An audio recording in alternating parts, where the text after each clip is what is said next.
What's up, everybody? Jose Rodriguez with the REJ team, eRealty Advisors. I wanted to go ahead and quickly speak about the process of how I managed to close this property for $50,000 over asking. I'm not kidding, $50,000 over asking. So it's an interesting story because I actually never met the owner in person. I've only chatted with him via Zoom because he had already relocated to Georgia. So this specific property was being occupied by a family member who was currently his tenant. Now, one of the things that I like to do, and because I want to really speak about how I managed to sell this property for over $50,000 over asking, is the first thing is that I actually take my time to really listen to my clients. Because when I'm listening to my clients, I'm understanding where they're at, I'm understanding what their goals are, and obviously if you're a seller that's looking to sell your property for top dollar, there are some generic things that I tell my clients all the time so that they understand how it's going to happen. So the first thing that I always talk to them about is the list price is not the sales price. What do I mean by that? Well, let's say, for example, my client wanted $500,000 for this property. However, I understood that the way to get to $500,000 may not necessarily be the same way that they may be perceiving it as. Because selling real estate is not, sometimes it's not as simple as just putting it up on the market with whatever price and hoping it sells. In fact, it actually never works that way. Because if that's what you're going to do, just hoping for the best and putting it up for the highest price possible that you can think of, what's most likely gonna happen is that it's gonna sit on the market. A lot of people are gonna look at the listing online and already be discouraged by the price. It's going to now be in a different matchup. So now people that are looking for the house like yours, they can't find it because they're getting properties that are more valuable because of the price range is so high. It's fitting in with all these crazy other listings that are way more valuable in terms of amenities, square footage, lot size, and things of that nature. So if I was consulting with my client, the first thing that I want to figure out is what is their expectation and can I actually help them meet those expectations? How realistic are they? What is their expectations backed by? Are they actually looking at a comparative market analysis? Or are they just expecting this because they're looking at it as a piggy bank or as an ATM, hoping to deposit however much money they want, right? So the way that I like to walk through it with my clients is actually go over it on a case-by-case basis. Okay, how much are the property selling for in your area? What's your square footage and what's their square footage? What's the condition? All these different things I like to see so that we can match them up side by side and listen and say, listen, I'm not here to place value on your sentimental value of your home. I'm here to place a value and a price on 4 walls and a roof because that's what's being estimated on the market. That's what an appraiser's looking at. What do we have here and how does it compare to everything else that has sold in the last 3 to 6 months, depending on how much data we have. And also in regards to the geographical location, is it in the same school district? So these are all the things that I speak about with my clients so that not only is something that I know as an agent, obviously I should know that as a professional, however, I want to make sure that they're being educated along the way because I know that if they're being educated, they're more likely to make the right decisions for themselves so that they can move on to the next chapter of their lives.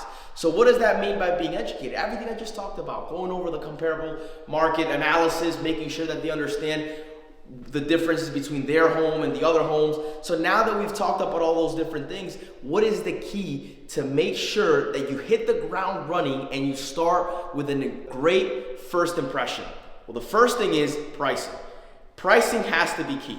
So like I mentioned before, the list price is not the same as the sales price. And what I mean by that is if I'm seeing on the market that houses are selling for around the 460 range, the 465 range, maybe even the 455 range, I actually may place the house on the market at 450, right? And now you may be thinking, oh no, Jose, I can't do that. Oh, Jose, it's not the right market for that. Oh, Jose, well, what if somebody gives me an offer for that or lower? I don't want to take it. Oh, all buyers want to talk you down. And I understand why so many people may think that because they're used to selling things on Craigslist and that's typically the market in Craigslist. However, when you're selling real estate and you're dealing with a professional, you have to understand that it's about supply and demand. right? It all goes back to that. So if the supply is low, if the inventory is low, because the price that you're initiating on the property is a lower price than, you could say, even slightly below market, what's going to happen is that the demand is going to be high, especially if you're utilizing professional photography, if you're making it easy to show. These are some of the things that are going to increase the likelihood of getting more people in there. And on top of that, you have to make sure that you're utilizing both kinds of marketing: passive marketing and active marketing. And these are all things that I speak about with the emails that I send to my clients to make sure that they're informed about it. And if you guys want to hear more about the difference between passive marketing and active marketing, I suggest you click down below and go to the application where you can tap into the emails that I sent to my clients so that you can start to become more familiar with the selling process if that's something that you're possibly interested in doing, right? So what is the difference between passive and active? Well, it all depends on the agent, right? For us, we don't just put something up on the market and pray for it to sell. We're actively going out there, whether it's door to door, making phone calls, doing whatever we have to do to make sure that people are seeing the listing. Because it's not about whether the buyer comes from me and I already know the buyer, or the buyer comes from another agent. It's about getting the highest paying buyer. And that's why it's so important for you to hire an agent that has integrity, because when you hire somebody like myself, for example, and my commission on the agreement is going to be split between myself and the buyer's agent. Now, if I happen to have the highest paying buyer, great. I know, however, some agents that possibly go with the buyer that's not the highest paying buyer because perhaps they want to earn the full commission, and that's just not the way it works. This specific property, we received 15 offers and we ended up selling for $50,000 over asking. Guess what? I had personal buyers that were interested in the property. However, they weren't the $50,000 over asking buyers. The $50,000 over asking buyers actually ended up coming from another agent.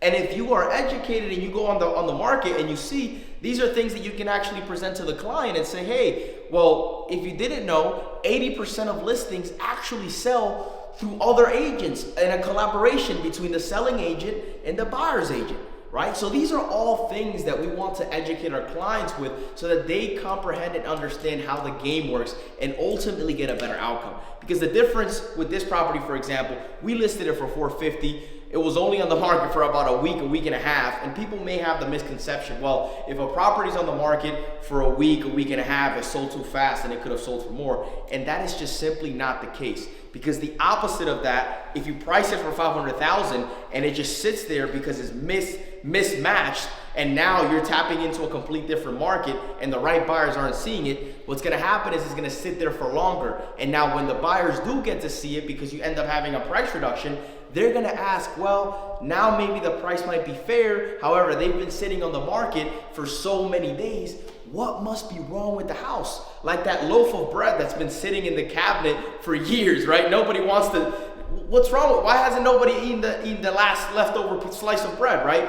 Well, there must be something wrong with it, right? So anytime that something is sitting on the shelf for a very long time, everybody automatically psychologically thinks that there's something wrong with it. That's the difference, and that's why supply and demand is so important to understand, because when you understand that the inventory is low and the demand is high for what it is that you're selling, people are going to start to submit offers. And at the end of the day, may the best man win. So that's how we sell properties for $50,000 over asking and even more like this, and we could do the same thing for you. So if you have any questions about anything, reach out to me. My name is Jose Rodriguez. I'm a licensed real estate agent in New York and in New Jersey. And I also can service nationwide because my team and network is that big that should you need a connection in Florida, should you need a connection in California, should you need a connection in North Carolina, we have people, boots on the ground, ready to take care of you. Guys, I appreciate you. I'll catch you on the next one.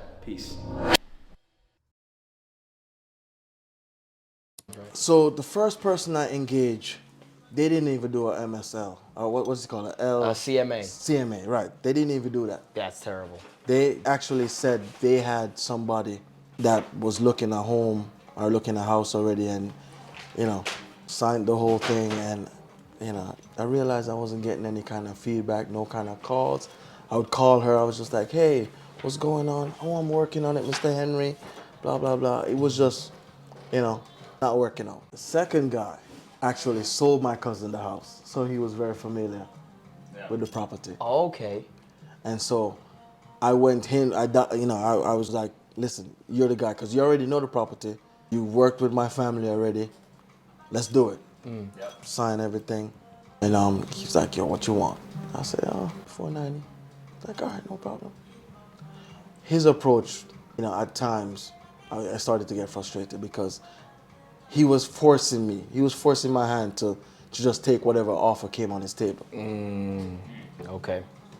Okay. Right? And that's when, at that time, I had just refurbished, bought new furniture and everything. I was just like, all right, I'm gonna try the Airbnb thing. But before I do, Right. let me think. So he had the house when it was empty, but still had the furniture and everything brand new inside there. So we actually mocked it up for him. You know what I'm saying? Also, one of the problems he had was in that master bedroom where I split, where it would cut it in half. Right. Right. He was like, oh, you might have to take that down. He was building hoops for you to jump through that made it a little bit more complicated for you. Yes. I got you. Yes. Thank You you. exceeded, bro. When you called me on the day and say, hey, listen, you ever buy for 500? I was just like, what? Man, I was dancing. No, seriously. Because again, What did we list it for? 430, somewhere around 450. It was 450. Yeah, it somewhere was around 450. 450. Yeah. 450. Yeah. I was just like, when you said, listen, 500, I'm just like, what? You Yeah. able to do that, bro? Man, listen. And I already know what my wife was thinking. She's like, I know she was thinking vacation. You know He was ready to go to Jamaica. Oh, yeah, she was ready. She was ready. She was just like, that's the guy right there. I like this guy. You had my interest from the get-go. Hell yeah. You know, Absolutely. it was, I felt like we were bros. Like, you know what I mean? Like, I'm going to do this for you. Like, Yeah. The way how you approached it, you wasn't doing it for the money. No. You know what I'm saying? You were doing it to make sure that I have the smile I have on my face Yep. now. Exactly. You know what I'm saying? Yep. And like I said today, like, you and Steve, bro, you did something for my family today. And that's why, I had to do a token, regardless of you guys like, oh, no, it's okay. No, don't tell me that, no.